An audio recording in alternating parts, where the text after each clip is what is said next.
थोरांचे आशीर्वाद आणि ज्या लोकांसाठी व्यवसाय करतो आपण त्यांच्या डोळ्यामध्ये आनंद.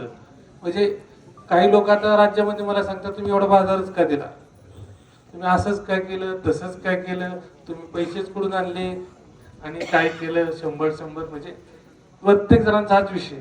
पण माझा प्रामाणिक शेतकऱ्यांना विनंती आहे की तुम्ही चांगल्या प्रतीचा ऊस आपल्या कारखान्याला घाला, परिपक्व ऊस घाला. म्हणजे आता शेतकऱ्यांची अशी धारणा झालेली आहे की माझा लवकर ऊस गेला पाहिजे, लगेच टोळी बसली पाहिजे, पैसे पण आले पाहिजे आणि ह्यातच शेतकरी फसतो.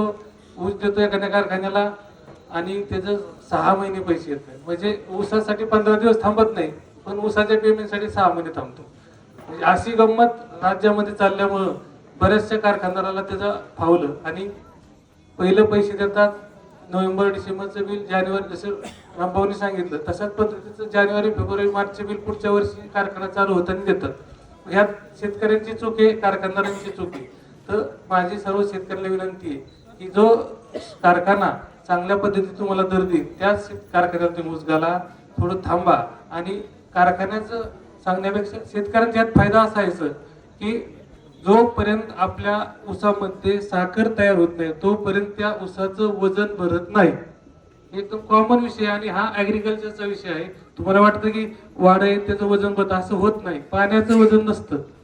जोपर्यंत त्या ऊसामध्ये साखर तयार होत नाही तोपर्यंत तुमच्या ऊसाला टनेज होत नाही. त्यामुळे सर्वांनी विनंती आहे की आपला परिपक्व ऊस